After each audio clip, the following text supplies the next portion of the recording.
예, 우리 서로 인사합시다. 축복합니다라고 인사하겠습니다.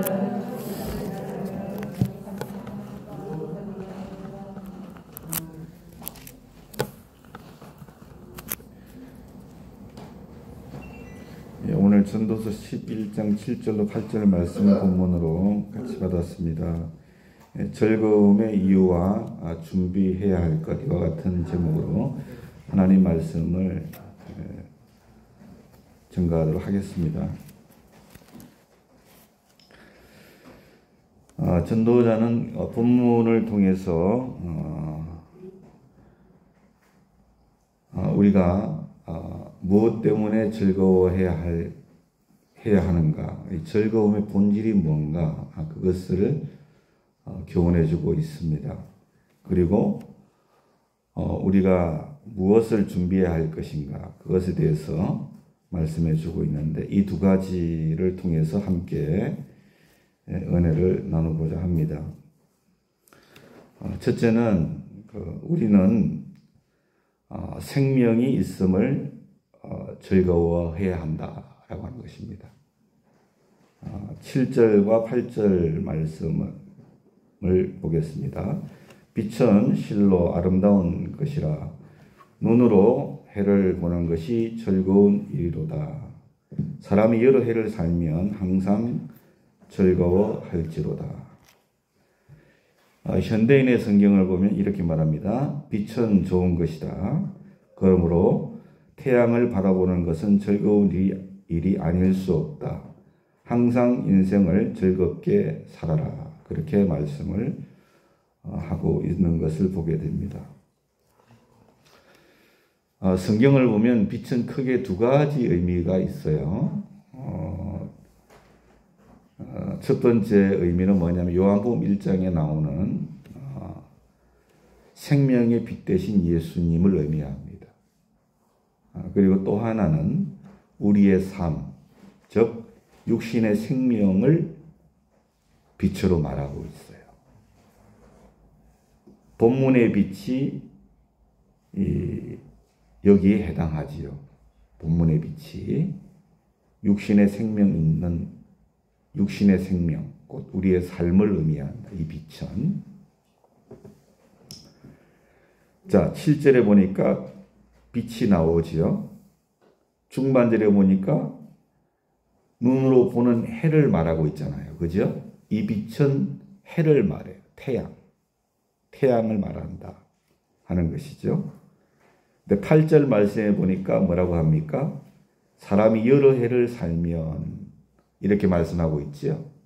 그러니까 여기서 말하는 이 빛은 뭐냐면은 우리가 이 세상에서의 삶, 생명 있는 삶을 의미하는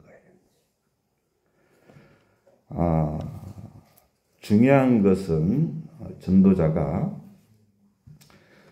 우리의 수명이 짧든지 길든지 간에 그 사는 날 동안 생명 있는 동안 그 삶, 육신의 생명 있음을 즐거워하라고 했다는 거예요. 무슨 말이냐 하면 우리의 삶에 있어서 즐거움의 본질이 뭔가 하는 거예요. 그것이 이 세상에 있는 그 어떤 것이 아니고 우리의 삶 자체가 즐거움이다. 살아있음 자체가, 생명 있는 자체가 즐거움이다. 이렇게 말씀을 한 거예요. 그래서 여러분, 우리의 즐거움의 본질이 뭔가를 반드시 알아야 돼요. 내가 살아있음이 즐거움이에요.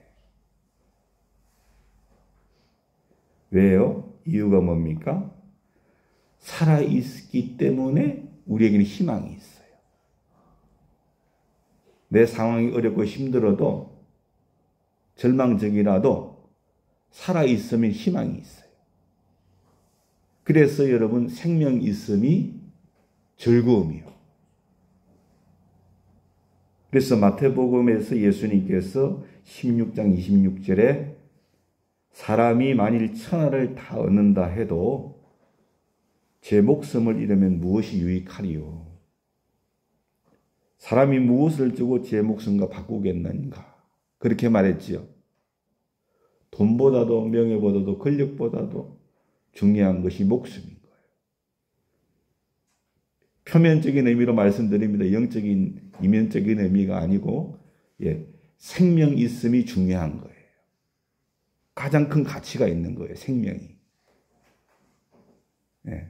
그래서 생명 있음이 즐거움의 본질인 것을 우리가 반드시 알아야 돼요. 여러분 얼마나 즐거운 기쁨의 삶을 살아야 할지 다 깨우치신 줄로 믿습니다. 생명 있음에 즐거워할 수 있어야 돼요.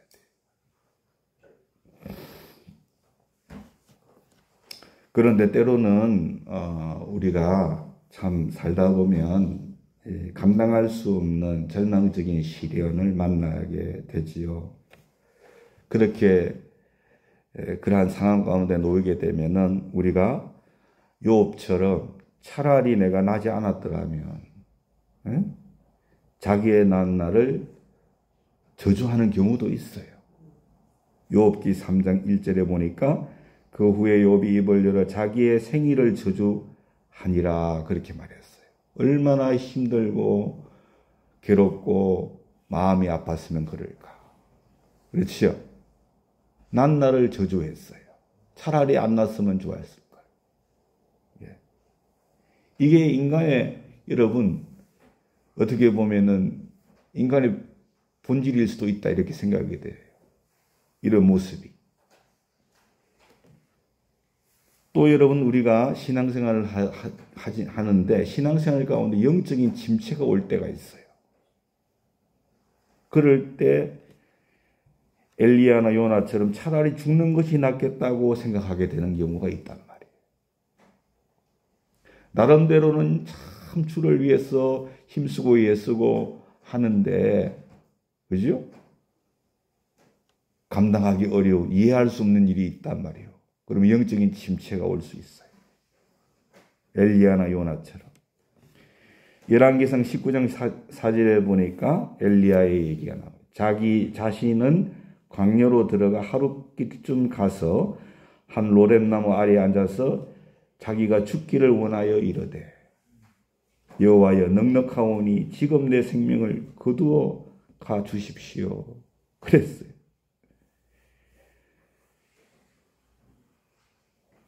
여러분 이렇게 죽기를 하나님 앞에 기도했던 엘리야 그 전에 어떤 사건이 있었는지 아시지요? 바알 선지자들을 다 물리쳤잖아요. 그 400명. 그죠? 그런데 이세벨이 엘리야를 죽이려고 한 거예요. 그래서 도망가는 신세가. 그래서 여러분 영적인 침체가 왔어요. 그래서 죽기를 원했어요. 요나도 요나 4장 3절에 보니까 여호와여 원하건대 이제 내 생명을 거두어 가소서 사는 것보다 죽는 게 나에게 더 낫겠습니다.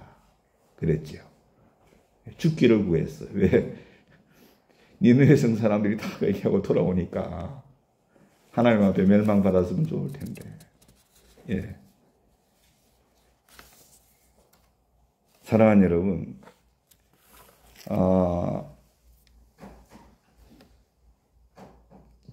욥이나 엘리야나 요나나 사랑하는 여러분 그러한 어떤 절망적인 상황, 어떤 영적인 침체 가운데서 생일을 저주하고 죽기를 구했던 것, 그것은 여러분 오늘 본문 말씀에 비추어서 우리가 확실하게 알 수 있는 건 뭐냐 하면 그러한 그들의 생각이나 말이나 태도는 하나님을 기쁘시게 하지 못했다라고 하는 거예요. 아시겠죠? 그 사실을 우리가 알 수 있잖아요. 그렇기 때문에 우리는 도리어 정말 우리가 절망적이고 또 어떤 영적인 침체가 우리가 찾아오더라도 주님 주신 삶, 우리에게 생명이 있기에 우리가 반드시 알아야 할 것은 주님 안에서 우리에게는 소망이 있다는 거예요. 그것을 알아야 돼요. 아시겠죠? 주님 안에서 우리에게는 소망이 있다. 그래 낙심하지 아니하고 우리가 주를 의지하고 새 힘을 얻어야 될 줄로 믿습니다. 근데 뜻을 버리고 주님 뜻을 또한 따라야 될 줄로 믿으시길 바라요. 전도서 9장 4절에 모든 산자들 중에 들어있는 자에게는 누구나 소망이 있다 그랬어요. 살아있는 자는 소망이 있어요. 그래서 뭐라 했어요? 산 개가 죽은 사자보다 낫다 그랬죠. 그랬죠. 아무리 사자라도 죽어버렸으면 살아있는 개보다 못한 거예요.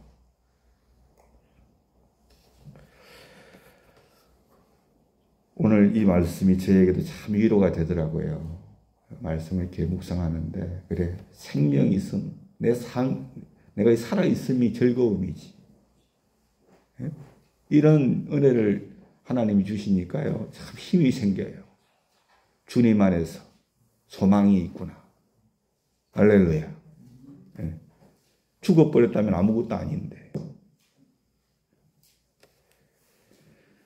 해오름교회 최낙중 목사님이라는 분이 글을 쓰신 걸 제가 잠깐 소개를 해드려요. 세계 2차 대전 당시에 유대인 랍비하고 그 아들이 함께 수용소에 갇히게 됐다 그래요.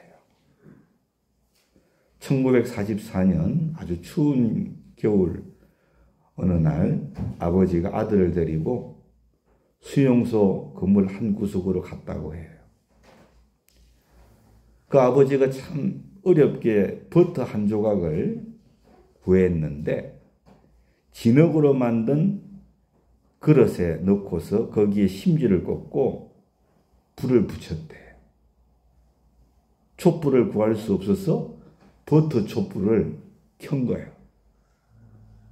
그런 후에 아버지가 아들에게 얘기를 했대요. 사람은 밥을 먹지 않아도 3주는 살 수 있고 물을 마시지 않아도 3일은 버틸 수가 있다. 그러나 희망이 없으면 단 하루도 살 수 없단다. 어둠을 밝히는 이 불이 곧 희망이다. 우리는 살아계신 여호와에 대한 희망을 가져야 한다. 그렇게 아들에게 가르쳤다는 거예요. 그래서 아들이 고개를 끄덕였다. 그런 내용의 글을 목사님 올린 걸 제가 읽었습니다. 여러분, 히라보로 안드로포스라는 말이 사람이라는 뜻이에요. 사람이라는 뜻인데 이 본래 의미가 뭐냐면은 위를 바라보는 존재예요. 위를. 그래서 여러분, 인간이 인간됨이라고 하는 것은 뭐냐면은 희망을 가짐에 있다는 거예요. 희망을 가질 줄 알아야 인간이라는 거예요. 중요한 것은 이 희망은 생명이 있을 때 가질 수 있는 거예요. 죽어버리면 희망을 가질 수가 없어요. 그렇죠? 생명이 있을 때 희망을 가질 수가 있어요. 그리고 이 진정한 희망은 부활이요 생명 되시는 예수님을 바라볼 때 주어지는 줄로 믿습니다.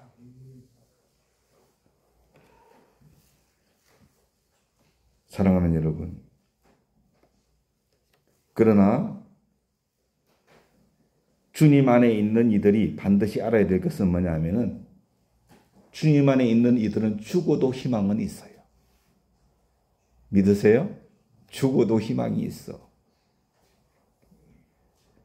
잠언 14장 32절에 악인은 그 환난에 엎드려져도 의인은 그 죽음에도 소망이 있느니라. 믿으시지요? 네, 죽어도 소망이 있어요. 죽어도. 주님 안에 있는 자들, 의인들은. 즐거워하세요. 할렐루야. 즐거워하시기를 주의 이름으로 축원합니다. 우리는 그리스도인들은 하나님의 약속을 붙잡고 사는 사람들이에요. 그 약속을 믿지 못하면 우리는 살아갈 수가 없어. 하나님의 약속의 말씀이 있으니까 그 믿음으로 우리가 사는 거예요. 승리할 수 있기를 예수님의 이름으로 축원합니다. 우리 신앙의 생활에 있어서 삶 가운데 즐거움의 본질은 생명 있음에 있다는 것을 잊지 마시기 바랍니다. 주님 안에 희망 가지고 하나님의 역사를 보십시다. 두 번째는 내 죽음의 날을 준비하라 라고 하는 것입니다. 8절에 보니까 그러나 캄캄한 날들이 많겠다 그랬지요. 그 날들을 생각하라 그랬어요. 캄캄한 날들이 많을 것인데 그 날들을 생각을 해라. 다가올 일은 다 헛되다 그랬지요. 현대인의 성경을 보면 사람이 아무리 오래 살아도 언젠가는 죽음의 날이 이를 것을 기억해라. 이 세상에는 기댈 만한 것이 아무것도 없다 그랬어요. 여러분 이 세상에는 기댈 만한 건 아무것도 없음을 아셔야 됩니다. 예. 그래서 죽음의 날을 있다는 것을 내가 잊으면 안 된다. 그렇게 말씀했어요. 그래서 우리는 여러분 우리의 죽음을 준비를 해야 돼.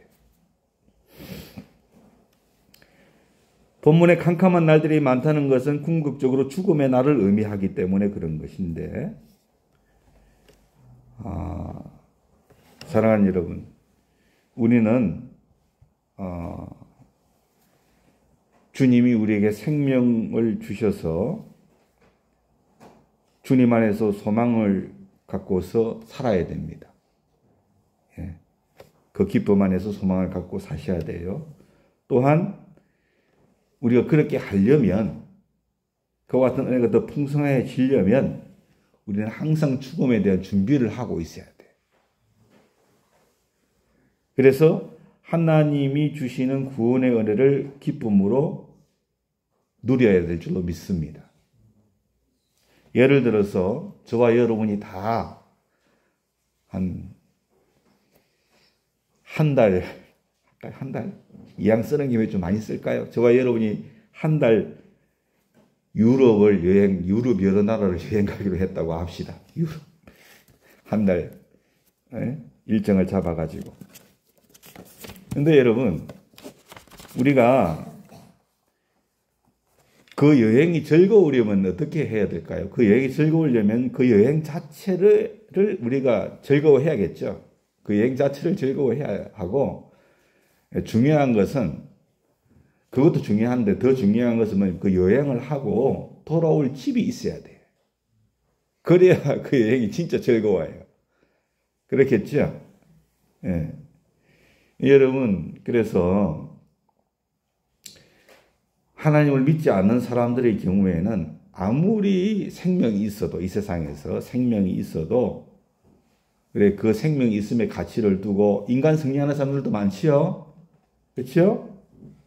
예, 그렇게 한다고 해도 죽음 이후에 영원한 나라에 갈 준비가 되어 있지 않기 때문에 그들의 즐거움은 죽음과 마주할 때는 물거품처럼 산산조각 날 수밖에 없다는 사실을 우리가 알아야 돼요.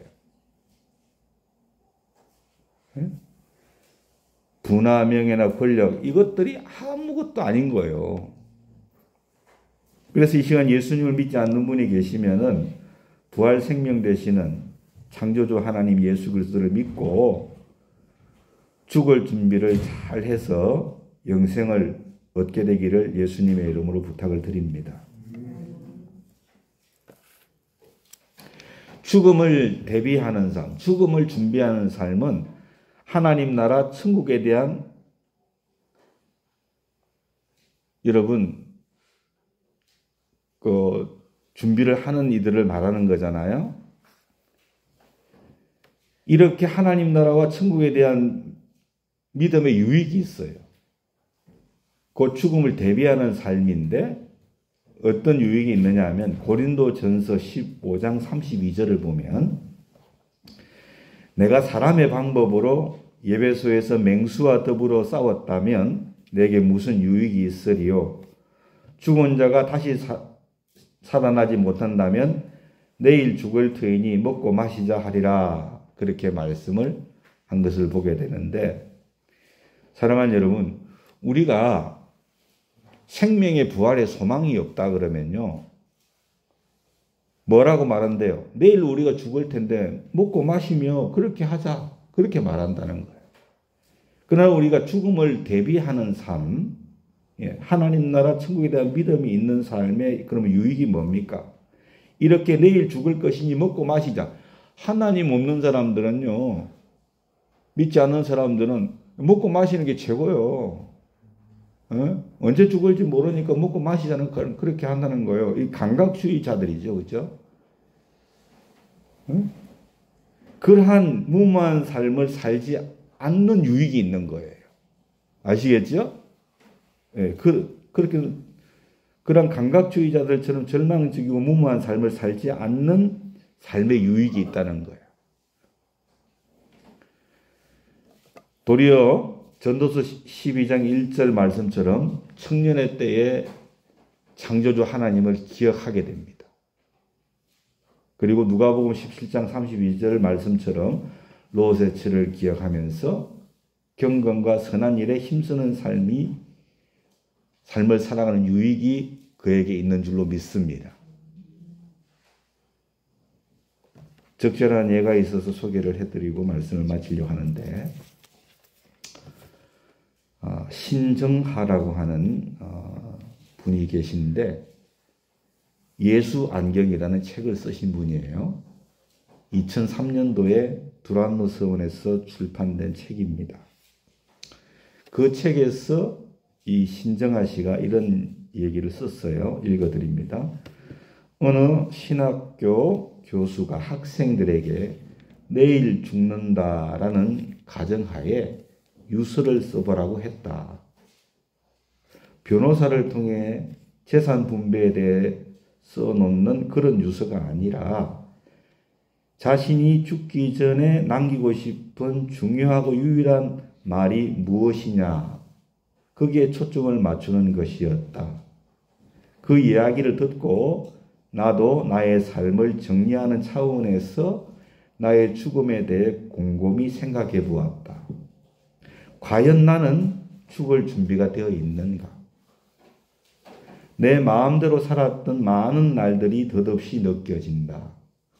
후회하고 회개도 해도 나를 과거로 되돌릴 수는 없다. 그 뒤에가 중요합니다. 이제 남은 삶을 최대한 활용해서 알차게 사는 것이 죽음을 준비하는 삶일 것이다. 이 마음에 와닿더라고요. 앞으로의 남은 삶에 최대한 알차게 사는 것, 그게 죽음을 준비하는 삶일 것이다. 그러면서 하나님 앞에 불려갈 때 하나님이 나를 착하고 충성된 종아라고 불러주신다면 더 이상 무엇을 바라겠는가? 앞으로 나는 이렇게 살 것이다. 그러면서 5가지를 제시를 했어요. 첫째, 빚진 자의 심정으로 살아야겠다. 복음의 빚진 자의 심정으로, 은혜의 빚진 자의 심정으로 살아야겠다. 둘째, 육신의 움직임이 가능할 때 하나님의 일을 더 많이 해야겠다. 셋째, 세상 것에 미련을 두지 않기 위해 필요 없는 것, 어쩌다 필요한 것 같이 보관하고 있는 것은 모두 내가 버려야겠다. 넷째, 세상 것에 매달리지 말아야겠다. 다섯째, 죽을 때 웃음이 아름답게 죽을 수 있도록 늘 기도해야겠다. 나는 아름다운 순교나 위대한 죽음을 생각하기에는 너무나 평범한 사람이다. 그러나 하나님의 자녀로서 부끄럽지 않게 주님의 일을 위해 최선을 다하며 살고 싶다. 남은 인생을 주님께 드리는 것만이 내가 받은 하나님의 은혜에 보답하는 길이다. 아마 내가 남길 유서는 하나님 감사합니다.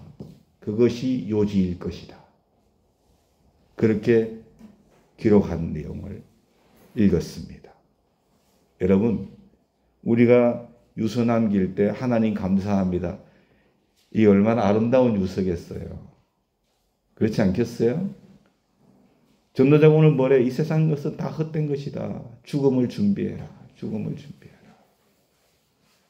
여러분, 우리가 주님 안에서 후회 없는 죽음 맞이할 수 있기를 주의 이름으로 축원합니다. 이게 여러분 죽음을 잘 준비하는 삶이잖아요. 오늘 신정아 씨가 5가지 제시했는데 우리가 그렇게만 살아도 여러분 하나님 감사합니다. 그렇게 유서를 쓰게 될 줄로 믿습니다. 그렇지 않습니까? 착하고 충성된 종아라는 주님의 말씀을 듣지 않겠나. 한 번 더 말씀드립니다. 빚진 자의 심정으로 살겠다. 몸이 움직이기 시작할 때까지 하나님의 일을 더 많이 하겠다. 세상에 미련을 두지 않기 위해서 필요 없는 것, 어쩌다 쓰는 것은 다 내가 버리겠다. 세상 것에 매달리지 않겠다. 웃으며 아름답게 죽을 수 있도록 늘 기도하겠다. 저와 여러분 그러던 죽을 준비를 이렇게 잘 할 수 있기를 원합니다. 할렐루야. 예. 사랑하는 여러분, 무엇 때문에 즐거워합니까? 좀 다르게 질문할까요? 무엇 때문에 우울하십니까? 주님 안에서 즐거움의 본질을 몰라서 그런 거예요. 생명이 있음을 즐거워하세요. 생명이 있기 때문에 소망이 있습니다. 특별히 주님 안에서는 죽어도 소망이 있어요. 할렐루야. 기억하세요. 그리고 우리는 죽음을 준비하는 지혜가 필요합니다. 하나님 감사합니다. 그렇게 유선한길 수 있는 죽음을 잘 준비하는 저와 여러분 될 수 있기를 예수님의 이름으로 축원합니다. 예, 복된 인생들이 될 줄로 믿습니다. 정말로 저도 죽을 때 웃으면서 아름답게 죽기를 원합니다. 할렐루야. 정말 그렇게 얼마나 값진 죽음이겠어요. 오늘 주신 말씀을 기억하시고 여러분 아침에 일어나면 하나님 너무나 기쁩니다. 생명이 있음에. 할렐루야. 기도하세요. 그리고 오늘 하루도 하나님 죽을 준비 잘하게 도와주십시오. 그렇게 기도하시기 바랍니다. 그래서 승리하는 우리 성도님들 다 되시기를 예수님의 이름으로 축원합니다.